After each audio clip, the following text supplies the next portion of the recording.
ತಗೊಬಂದೆ. ನನ್ನ ಹತ್ರ ಇತ್ತು. ಹಾಯ್ ಫ್ರೆಂಡ್ಸ್, ಇವರೇ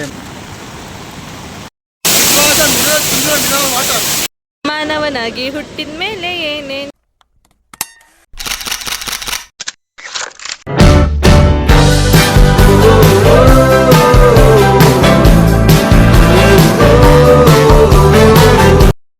ಹಲೋ ಹಾಯ್ ನಮಸ್ಕಾರ, welcome back to my YouTube channel. ಎಲ್ಲರೂ ಹೇಗಿದ್ರೆ ಐ ಹೋಪ್ ಎಲ್ಲರೂ ಚೆನ್ನಾಗಿದ್ದೀರಾ ಅಂತ ನಾನು ಕೂಡ ಚೆನ್ನಾಗಿದ್ದೀನಿ. ಹಾಗೆ ಇವತ್ತಿನ ವ್ಲಾಗ್ ಆಗಿದೆ. ಬೆಳಿಗ್ಗೆ ಬೇಗ ಆಯಿತು. ನಾವು ಕೂಡ ಎಲ್ಲೋಗ್ತಿದ್ದೀವಿ ಗೊತ್ತಾ, ಒನ್ ಡೇ ಔಟಿಂಗ್ ಹೋಗ್ತಾ ಇದ್ದೀವಿ. ಸೊ ಅದಕ್ಕೆ ನನ್ನ ಔಟ್ಫಿಟ್ ಯಾವ ರೀತಿ ಹಾಕೋತಿದ್ದೀನಿ ಅಂತ ಅಂದ್ಬಿಟ್ಟು ನಾನು ತೋರಿಸಿದ್ದೀನಿ. ಫಸ್ಟ್ ಆಫ್ ಆಲ್ ವಾಚ್, ಹಾಗೆ ಬ್ಯಾಂಗಲ್. ನಾನು ಹಾಕೋತಾ ಇರೋದು ಈ ಥರ. ನಾನು ನಿನ್ನೆ ಅಷ್ಟೇ ಜುಡಿಯೋಗೆ ಹೋಗಿದ್ದೆ. ಸೊ ಜುಡಿಯೋಗೆ ಹೋದಾಗ ನಾನು ಈ ಟಾಪ್ನ ತೊಗೊಬಂದೆ. ನನ್ನ ಹತ್ರ ಈ ಥರ ಟಾಪ್ ಇರಲಿಲ್ಲ, ಅಂದರೆ ಟೀ ಶರ್ಟ್ ಇರಲಿಲ್ಲ, ಈ ಥರ ಟೀ ಶರ್ಟ್ ಇರಲಿಲ್ಲ. ಸೊ ಈ ಥರ ಟೀ ಶರ್ಟ್ ತೊಗೊಂಡು ಬಂದು ಹಾಗೆ ಇದ್ರ ಜೊತೆ ನಾನು ಕಾರ್ಗೋ ಪ್ಯಾಂಟ್ನ ವೇರ್ ಮಾಡ್ತಾ ಇದ್ದೀನಿ. ಸೊ ಫೈನಲಿ ರೆಡಿಯಾಗಿ ನಾನು ಮುಂದೆ ಬರ್ತೀನಿ. ಫಸ್ಟ್ ಆಫ್ ಆಲು ಈ ಜಾಸ್ತಿ ಟೈಟ್ ಇರೋದು, ಫಿಟ್ ಆಗಿರೋದು ನನಗೆ ವೇರ್ ಮಾಡೋಕ್ಕಾಗೋದಿಲ್ಲ. ನಾನು ಕಂಫರ್ಟಬಲ್ ಇರೋಲ್ಲ ಅಂತಲೇ ಹೇಳ್ಬೋದು. ಸೊ ಇವಾಗ ಹಿಯರಿಂಗ್ಸ್ ಬಂದು ಇದು ಫಸ್ಟ್ ಮೇಕಪ್ ಮಾಡಿಕೊಂಡು ಆಮೇಲೆ ನಾನು ಹಿಯರಿಂಗ್ಸ್, ವಾಚ್, ಬಳೆ ಎಲ್ಲ ಹಾಕ್ಕೋತೀನಿ. ನನಗೆ ಈ ಟೀ ಶರ್ಟು ತುಂಬಾ ಇಷ್ಟ ಆಯಿತು. ನಾನು ತುಂಬ ದಿನದಿಂದ ಹುಡುಕ್ತಿದ್ದೆ, ಫೈನಲಿ ಇವಾಗ ಸಿಕ್ತು. ಜಸ್ಟ್ ಇದು 199ಗೆ ಸಿಕ್ಕಿದೆ ಜುಡಿಯೋದಲ್ಲಿ. 199 ಇದ್ರ ಪ್ರೈಸು. ಹಾಗೆ ನಾನು ಇದು ಕಾರ್ಗೋ ಪ್ಯಾಂಟ್ ತೊಗೊಂಡಿದ್ದೆ, ಅದು ಬಂದುಬಿಟ್ಟು ಒಂದು 699 ಇತ್ತು. ಸ್ಕಿನ್ ಕೇರ್ ಎಲ್ಲ ಆಯಿತು ನಂದು. ಹಾಗೆ ಪಿಲಿಗ್ರಿಮ್ ಅವ್ರದ್ದು ನಾನು ಫೌಂಡೇಶನ್ನ ಹಚ್ತಾ ಇದ್ದೀನಿ. ಸೊ ಗೊತ್ತಿಲ್ಲ, ಮಳೆ ಬರ್ತಿದೆ ಹೊರಗಡೆ, ಅಲ್ಲೂ ಕೂಡ ತುಂಬ ಮಳೆ ಅಂತ ಕೇಳಿದ್ದೀನಿ. ಅದಕ್ಕೋಸ್ಕರ ನನ್ನ ಮೇಕಪ್ ಎಷ್ಟೊತ್ತು ಉಳಿಯುತ್ತೆ ಅಂತ ಗೊತ್ತಿಲ್ಲ. ನಾನು ಈ ಹಿಯರಿಂಗ್ಸ್ನು ಕೂಡ ನಾನು ಜುಡಿಯೋಯಿಂದ ತಂದಿದ್ದು. ಹೇಗಿದೆ ನನ್ನ ಲುಕ್ ಅಂತ ಅಂದ್ಬಿಟ್ಟು ನನಗೆ ಕಮೆಂಟ್. ಹಳೆ ವಿಡಿಯೋದಲ್ಲೆಲ್ಲ ನಾನು ಸ್ಕಿನ್ ಕೇರ್ ಬಗ್ಗೆ, ಅಂದರೆ ನಾನು ಮಾಯ್ಶ್ಚರೈಸರ್ ಯಾವ್ದನ್ನ ಹಚ್ಚಿದ್ದೀನಿ, ಸ್ಕ್ರೀನ್ ಎಲ್ಲ ಯಾವ್ದನ್ನ ನಾನು ಯೂಸ್ ಮಾಡ್ತೀನಿ ಅಂತ ಅಂದ್ಬಿಟ್ಟು ತೋರಿಸಿದ್ದೀನಿ ನಾನು ಲಾಸ್ಟ್ ವಿಡಿಯೋದಲ್ಲಿ. ಬೇಗ ರೆಡಿ ಆಗಬೇಕಿತ್ತು, ಬೇಗ ಎಲ್ಲ ರೆಡಿ ಆಗಿ ಹಾಗೆ ವಾಚ್ ಎಲ್ಲ ಕಟ್ಕೊಂಡು, ಸೊ ಒಂದು ಕೈಗೆ ಬ್ಯಾಂಗಲ್ನ ಹಾಕ್ಕೊಂಡು ಮಾಮೂಲಿ ಎಲ್ಲಾದರೂ ಹೋಗಬೇಕಾದಾಗ ಇದ್ದೇ ಇದೆ ಪೂಜೆ ಮಾಡೋದು. ಸೊ ನಮ್ಮದು ಹಾಗೆ ಇರೋದು, ಪೂಜೆ ಮಾಡಿ ಹೋಗ್ತಾ ಇರ್ತೀನಿ. ಇವಾಗ ಫೈನಲ್ ನನ್ನದು ಲುಕ್ ಈ ಥರ ಇತ್ತು. ಟೈಮ್ ಆಗಿತ್ತು, ಬೇಗ ಪೂಜೆ ಎಲ್ಲ ಮುಗಿಸ್ಕೊಂಡು ಹೊರಡೋಣ ಅಂತ ಹೊರಟ್ರಿ ಎಲ್ಲರೂ ಕೂಡ.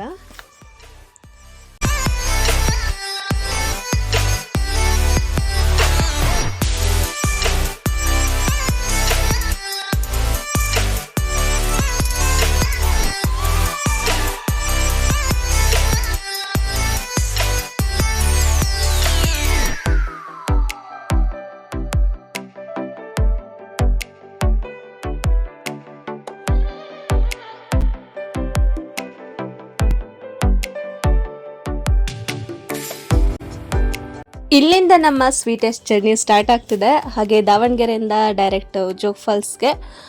ನಾವು ಮಿಡಲಲ್ಲಿ ನಾಷ್ಟ ಏನಾದರೂ ಮಾಡ್ಕೊಂಡು ಹೋಗೋಣ ಅಂತ ಅಂದ್ಬಿಟ್ಟು ಅಲ್ಲೇ ಎಲ್ಲಾದರೂ ಆನ್ ದ ವೇ ನಾಷ್ಟ ಮಾಡಿಕೊಂಡು ಹೊರಡೋಣ ಅಂತ ಅಂದ್ಬಿಟ್ಟು ಪ್ಲ್ಯಾನ್ ಮಾಡಿದ್ದೀವಿ. ನೋಡೋಣ ಇವತ್ತಿನ ಡೇ ಯಾವ ರೀತಿ ಇರುತ್ತೆ ಅಂತ ನಾನಂತೂ ಫುಲ್ ಕಾಯ್ತಿದ್ದೀನಿ. ಹಾಗೆ ಇಲ್ಲೊಂದು ಸುಮಾರಷ್ಟು ನವಿಲುಗಳಿದ್ವು. ಅದರಲ್ಲಿ ನಾನು ಫೋನ್ ಎತ್ತಿ ಕ್ಯಾಪ್ಚರ್ ಮಾಡೋ ಅಷ್ಟೊತ್ತಿಗೆ ಬರೀ ಜಸ್ಟ್ 4 ನವಿಲು ಕಾಣಿಸ್ತಿದ್ವು. ಸೊ ನಿಮಗೆ ಕಾಣಿಸ್ತಿರ್ಬೋದು. ಹಾಗೆ ನಾವಿನ್ನೆಲ್ಲ ನೋಡಿಕೊಂಡು ಮತ್ತೆ ನಮ್ಮ ಜರ್ನಿ ಸ್ಟಾರ್ಟ್ ಮಾಡಿದ್ರಿ. ನಾಷ್ಟ ಟೈಮ್ ಆಗಿರೋದ್ರಿಂದ ಇಲ್ಲೇ ನಾಷ್ಟ ಮಾಡೋಣ ಅಂತ ಅಂದರು ನಮ್ಮ ಡ್ರೈವರ್ ಅವರು. ಇಲ್ಲಿ ನಾಷ್ಟ ತುಂಬ ಚೆನ್ನಾಗಿ ಸಿಗುತ್ತೆ ಅಂತ ಅಂದರು. ಅದಕ್ಕೋಸ್ಕರ ನಾವು ಕೂಡ ಒಂದು ಟ್ರೈ ಮಾಡೋಣ ಅಂದ್ಕೊಂಡು ಇಲ್ಲೇ ನಾಷ್ಟ ಮಾಡೋಣ ಅಂತ ಬಂದಿದ್ದೀವಿ. ಇಲ್ಲಿ ಬಂದು ನೋಡಿದ್ರೆ ಪುಟ್ಟು ಹೋಟೆಲ್ಲು. ಇದು ಹೋಟೆಲ್ ಹೆಸರು ಬಂದ್ಬಿಟ್ಟು ನರೇಂದ್ರ ಮೋದಿಜಿ ಟೀ ಸ್ಟಾಲ್ ಅಂತ ಅಂದ್ಬಿಟ್ಟು, ಇದು ಹಲಗೇರಿ ಹತ್ರ ಇರೋದು. ಇದು ತಾಲೂಕು ಬಂದ್ಬಿಟ್ಟು ರಾಣಿಬೆನ್ನೂರು. ಹೋಟೆಲ್ ತುಂಬ ಚಿಕ್ಕದು. ನಾವು ಅಂದ್ಕೊಂಡ್ರೆ ಇನ್ನಿಷ್ಟು ಚಿಕ್ಕ ಹೋಟೆಲ್ಗೆ ಕರ್ಕೊಬಂದಿದ್ದಾರೆ ಅಂತ. ಟೇಸ್ಟ್ ಅಂತೂ ತುಂಬಾ ಚೆನ್ನಾಗಿತ್ತು.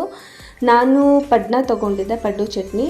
ಹಾಗೆ ಲಹರಿ ಲೋಚನೆ ಇಡ್ಲಿ ವಡೆ ತೊಗೊಂಡಿದ್ರು. ಹಾಗೆ ನನ್ನ ಮನೆಯವರು ಟೊಮೊಟೊ ಬಾತ್ನ ತೊಗೊಂಡಿದ್ರು. ದರ್ಶನ್ ಕೂಡ ಇಡ್ಲಿ ವಡೆ ತೊಗೊಂಡಿದ್ದ. ಸೊ ಎಲ್ಲ ಅಡುಗೆನೂ ತುಂಬಾ ಚೆನ್ನಾಗಿ ಮಾಡಿದರು. ಹಾಗೆ ಅಲ್ಲಿ ಟೀನು ಕೂಡ ತುಂಬ ಚೆನ್ನಾಗಿತ್ತು. ಅಲ್ಲಿರೋ ವೆದರ್ಗೂ ನಾವು ತಿಂತಿರೋ ನಾಷ್ಟಕ್ಕೂ ಸಖತ್ ಕಾಂಬಿನೇಷನ್ ಇತ್ತು, ಸಖತ್ ಖಾರ ಇತ್ತು, ಹಾಗೆ ತುಂಬಾ ಚಳಿ ಇತ್ತು. ನಾಷ್ಟ ಎಲ್ಲ ಮಾಡಿಕೊಂಡು ಬಿಸಿಯಾಗಿ ಟೀನ ಕುಟ್ಕೊಂಡು ಅಲ್ಲೇ ಪಕ್ಕದಲ್ಲಿ ಒಂದು ಬೇಕ್ರಿ ಇತ್ತು. ಅಲ್ಲಿ ಸ್ವಲ್ಪ ತಿಂಡಿಗಳನ್ನ ತೊಗೊಂಡು ಹೋಗಬೇಕಿತ್ತು. ಮಕ್ಳುಗಳು ಮತ್ತು ಯಾವಾಗಂದ್ರೆ ಅವಾಗ ಹಸುವು ಅಂತ ಕೇಳ್ತಾರೆ ಅಂತ ಅಂದ್ಬಿಟ್ಟು ತಿಂಡಿಗಳನ್ನ ತಗೊಂಡು ಅಲ್ಲಿಂದ ನಾವು ಹೊರಟ್ರಿ.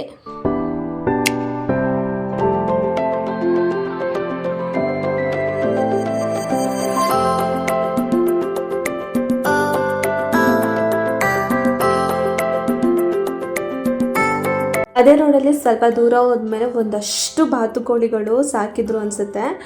ಅದೆಷ್ಟು ಗುಂಪಾಗಿ ಬಂತು ಅಂತ ಅಂದರೆ ಅದನ್ನ ನೋಡ್ಕೊಂಡು ನಾವಲ್ಲೇ ಒಂದು 1/4 ಗಂಟೆ ನಿಂತ್ಕೊಬಿಟ್ರಿ. ಅಷ್ಟು ಗುಂಪಾಗಿ ಬರ್ತಿದ್ವು, ಬರ್ತಾನೆ ಇದ್ವು ಒಂದರಿಂದ ಒಂದು. ಆ ಕಡೆ ನೋಡಿದ್ರೆ ಫುಲ್ಲು ಎರ್ಜಲ್ಲಿ ಒಂದು ಶೆಡ್ ಇತ್ತು, ಆ ಶೆಡ್ಡಿಂದ ಬರ್ತಿದ್ವು. ಹಾಗೆ ಒಂದಷ್ಟು ಮೋರಿ ಎಲ್ಲ ಇತ್ತು, ಮೋರಿ ನೀರು, ಕೆರೆ ನೀರೆಲ್ಲ. ಅದರೊಳಗಡೆಲ್ಲ ಎಷ್ಟು ಚೆನ್ನಾಗಿ ಈಜಾಗ್ತಿದ್ವು ಈ ಬಾತುಕೋಳಿಗಳಂತ ಅಂದರೆ. ಈ ಬಾತುಕೋಳಿನೆಲ್ಲ ನೋಡ್ಬಿಟ್ಟು ಇದನ್ನು ತೊಗೊಂಡೋಗಿ ಮನೇಲಿ ಬಿರಿಯಾನಿ ಮಾಡೋಣ ಅಂತ ಹೇಳ್ತಿದ್ದ.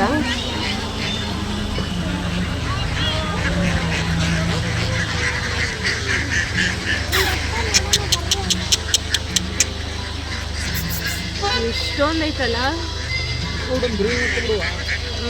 ಕುಕ್ಬಿಡ್ಲಿ ಬಾಡ್ ನನ್ನ.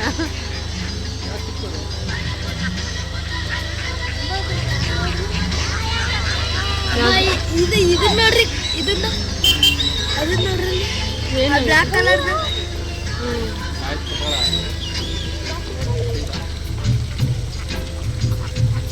ಒಳ್ಳೆ ಮೂಮೆಂಟ್.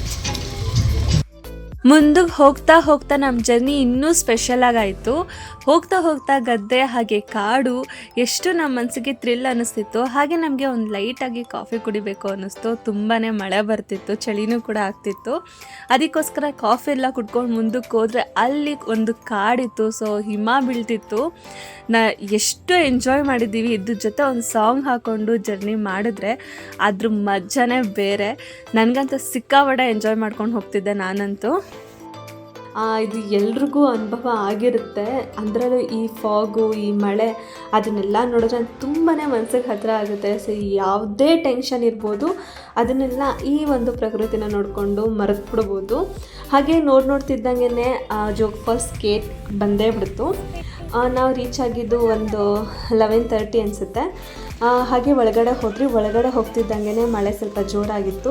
ಛತ್ರಿ ಎಲ್ಲ ಥರದ್ದು ಮರೆತುಬಿಟ್ಟಿದ್ರೆ. ಹಾಗೆ ನಾವು ಛತ್ರಿನ ಬಾಡಿಗೆಗೆ ತೊಗೊಂಡ್ರಿ. ಛತ್ರಿ ತೊಗೊಂಡು ಹೋಗ್ತಾ ಇದ್ರಿ. ಹಾಯ್ ಫ್ರೆಂಡ್ಸ್, ಇವರೇ ನಮ್ಮ ಹೇಳಿ ನಮ್ಮ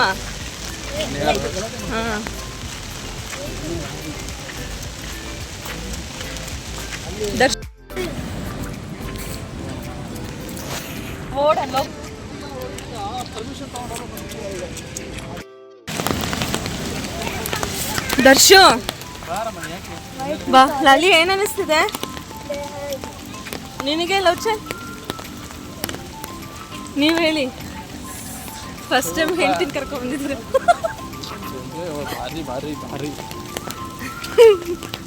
ಸ್ವಲ್ಪ ನಮ್ಮ ಮನೆಯವ್ರನ್ನ ರೇಗಿಸ್ತಿದ್ದೆ. ಹಾಗೆ ಗೇಟಿಂದ ಒಳಗಡೆ ಹೋಗ್ತಿರ್ಬೇಕಾದಾಗ ಆ ಜಲಪಾತದ ಸೌಂಡು ನನ್ನ ಕಿವಿಗೆ ಬೀಳ್ತಿತ್ತು. ನಾನು ದರ್ಶನ್ಗೆ 10 ಸತಿ ಕೇಳಿದ್ದೀನೇನೋ ಯಾವಾಗ ಹೋಗೋದು ಅಲ್ಲಿನ್ನೂ ಎಷ್ಟು ದೂರ ಇದೆ ಅಂತ ಅಂದ್ಬಿಟ್ಟು. ಸೊ ಅದನ್ನು ನೋಡ್ತಿದ್ದಂಗೆ ನನಗೆ ಫುಲ್ಲು ಖುಷಿಯಾಗಿ ಓಡೋಕ್ಕೆ ಸ್ಟಾರ್ಟ್ ಮಾಡಿಬಿಟ್ಟೆ. ನಾನು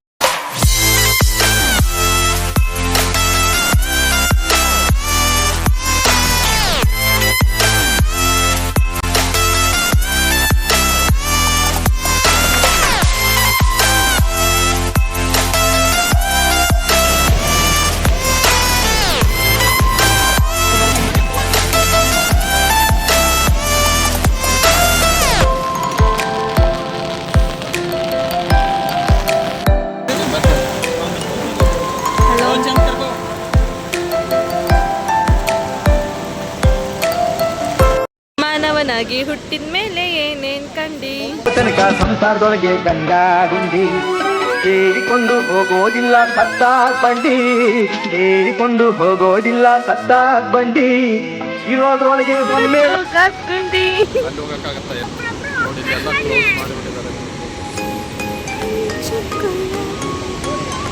ಏನ್ ಫಾಗು, ಕಾಲ ಹಾಕಿದ್ರು ಸಾಕು, ಮುಂದೆ ಎಫರ್ಟ್ ಹಾಕೋದೇ ಬೇಡ, ಅದೇ ಹೇಳ್ಕೊಂಡು ಹೋಗ್ಬಿಡುತ್ತೆ. ಸಾಕ್ಬಿಡು. ಹೆಂಗ್ ಸುತ್ತೇತಾರೆ ಗೊತ್ತಾಗಲ್ಲ. ಆ ಕಡೆ ನೋಡಿದ್ರೆ ಒಂದು ಪುಟ್ಟದಾಗಿ ಜಲಪಾತ ಹರಿತಿತ್ತು. ಅದು ಪುಟ್ಟದು ಅಂತ ನಮ್ಮ ಕಣ್ಣಿಗೆ ಕಾಣಿಸುತ್ತೆ, ಬಟ್ ಅಲ್ಲಿ ಹೋದ್ಮೇಲೆ ಗೊತ್ತಾಗುತ್ತೆ ಅದ್ರ ಗಾತ್ರ ಎಷ್ಟು, ಅದ್ರ ಆಳ ಎಷ್ಟು ಅಂತ. ಸಕ್ಕದಾಗಿತ್ತು, ಎಂಜಾಯ್ ಮಾಡಿದ್ರಿ ನಾವು ತುಂಬಾನೇ.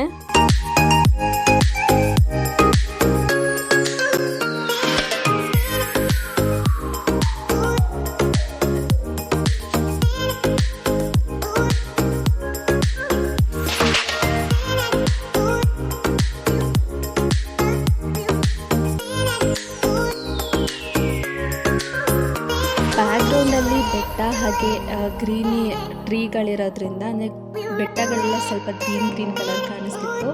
ಬ್ಯಾಕ್ಗ್ರೌಂಡಿಂದ ನಾವು ಫೋಟೋ ಹಿಡಿಸ್ಕೊಂಡು ಯಾವುದೇ ಫೋಟೋ ಆಗಿ ಸಕ್ಕದಾಗಿ ಬರ್ತಿತ್ತು. ಒಂದೊಂದು ಪಿಕ್ಕು ಕೂಡ ತುಂಬಾ ಚೆನ್ನಾಗಿ ಬಂದಿದೆ ನಾವು ಹಿಡಿಸ್ಕೊಂಡಿರೋ ಒಂದಷ್ಟು ಫೋಟೋಗಳಲ್ಲಿ. ನಾವು ಬಂದಿರೋದು ಜೋಗ ಜಲಪಾತ. ಇದ್ರ ಬಗ್ಗೆ ನಾನೊಂದು 2 ಮಾಹಿತಿ ತಿಳ್ಕೊಂಡಿಲ್ಲ ಅಂದರೆ ಇದನ್ನ ನೋಡಿನೂ ಪ್ರಯೋಜನ ಇಲ್ಲ. ಹಾಗಾಗಿ ನನಗೆಷ್ಟು ಮಾಹಿತಿ ಗೊತ್ತಿದೆಯೋ ಅದನ್ನು ಕೂಡ ನಾನು ಈ ವಿಡಿಯೋದಲ್ಲಿ ಶೇರ್ ಮಾಡ್ತಾ ಇದ್ದೀನಿ, ಹಾಗೆ ನಿಮ್ಗಳ ಜೊತೆ ಶೇರ್ ಮಾಡ್ಕೊತಾ ಇದ್ದೀನಿ.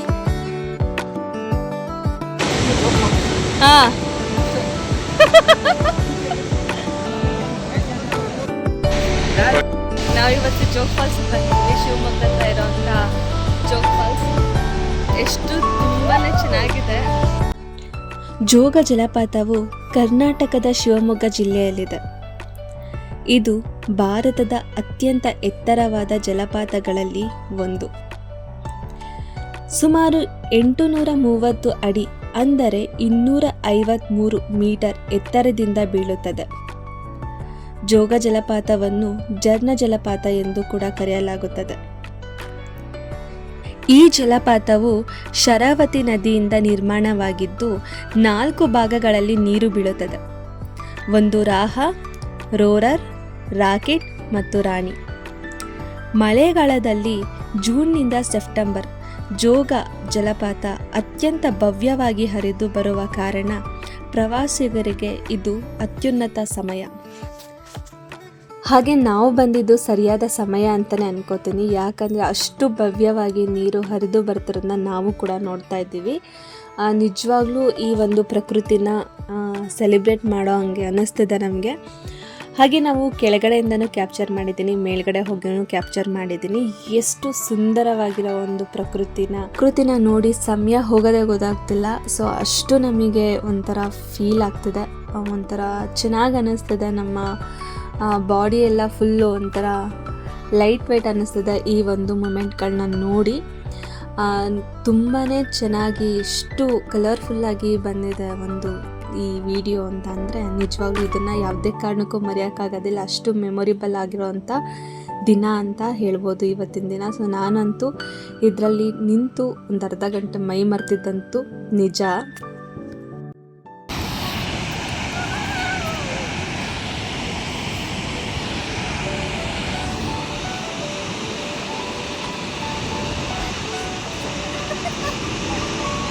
ಹೋಗೋಣ ವಾಪಸ್ ಅಲ್ಲಿಗೆನಾ? ಆ ಕಡೆ ಫಾಗ್ ಈ ಕಡೆ ಬರ್ತಾ ಇತ್ತು, ಆ ಕಡೆಯಿಂದ ಈ ಕಡೆಗೆ.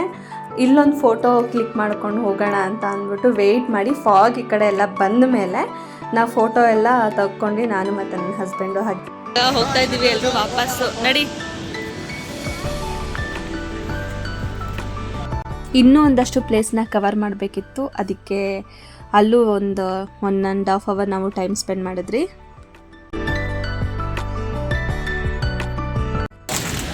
ನೆಕ್ಸ್ಟ್ ಯಾವ ಪ್ಲೇಸ್ ದರ್ಶನ್? ಹುಚ್ಚಂಗಿ ಫಾಲ್ಸ್.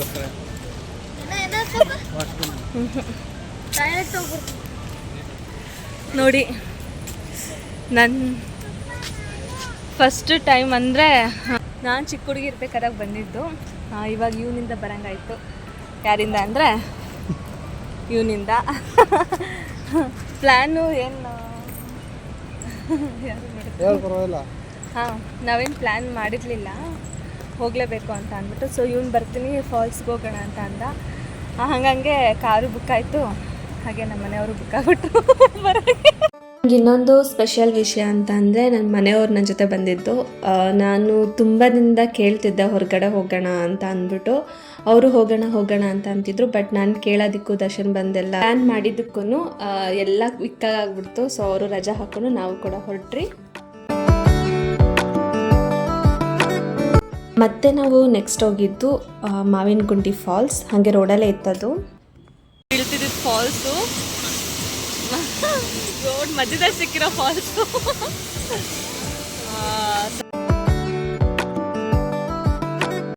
ಈ ಫಾಲ್ಸ್ ಬಂದ್ಬಿಟ್ಟು ನಮಗೆ ಮಿನರಲ್ ವಾಟರ್. ಹಾಗೆ ನಾವು ಇದನ್ನು ಫಸ್ಟ್ ಟೈಮ್ ದರ್ಶನ್ ನೀರು ಹಿಡ್ಕೊಬಂದು ಕೊಟ್ಟ. ನಾನು ಕುಡ್ದಿದ ತಕ್ಷಣ ಸಿಕ್ಕಾಪಟ್ಟೆ ಇಷ್ಟ ಆಗೋಯಿತು.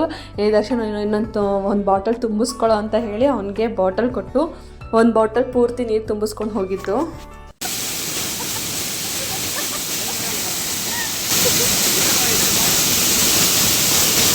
ಆ ನೀರು ಬರ್ತಿರೋ ಫೋರ್ಸಿಗೆ ಅವನು ಬಾಟಲಲ್ಲಿ ನೀರು ಹಿಡ್ಕೋತಿದ್ದಾನೆ. ಬಟ್ ನೀರು ಬರ್ತಿರೋ ಫೋರ್ಸಿಗೆ ಸ್ಲಿಪ್ಪೇ ಆಗಿಬಿಡ್ತು ಬಾಟಲು. ಅಂದ್ಕೊಂಡೆ ಇನ್ನೇನು ಹೋಯಿತು ಕುಡಿಯೋಕ್ಕಾಗೋದಿಲ್ಲ ಅಂತ ಅಂದ್ಬಿಟ್ಟು. ಬಟ್ ಆಮೇಲೆ ಹಿಡ್ಕೊಬಂದ, ಬಾಟಲ್ನ ಹಿಡ್ಕೊಂಡು ನೀನು ಹಿಡ್ಕೊಬಂದ.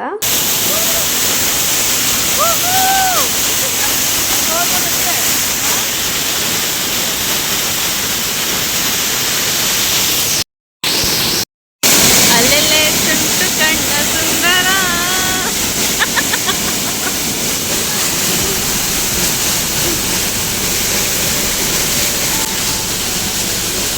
ಎಲ್ಲ ನೀರು ಕೊಡು ಇದು ನಿಜವಾದ ಮಿನರಲ್ ವಾಟರ್ ಇದು. ಕೇಳಿಸ್ತಾ? ನಿಜವಾದ ಮಿನರಲ್ ವಾಟರ್. ಮಿನರಲ್ ವಾಟರ್ ಬೆಂಗಳೂರಲ್ಲಿ ಸಿಗಲ್ಲ, ಯಾವ್ದು ಸಿಗಲ್ಲ. ಶಿವಮೊಗ್ಗದ ಸಿಗೋದು. Himalaya, western ghat, outer ghat. ನಮ್ಮ ಕರ್ನಾಟಕದ ಕರ್ನಾಟಕದ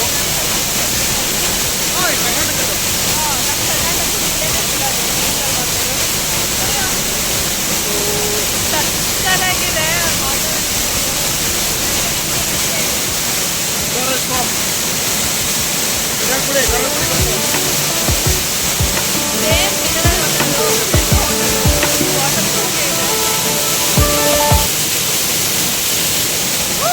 ಸ್ವಲ್ಪ ಇರೋಣ.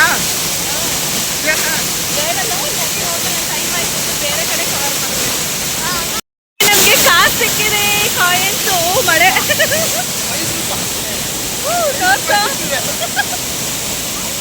ಎಲ್ಲ ಸರ್ 5 ರೂಪಾಯಿ ಸಿಕ್ಕಿದೆ ನಮ್ಗೆ. Lucky lucky.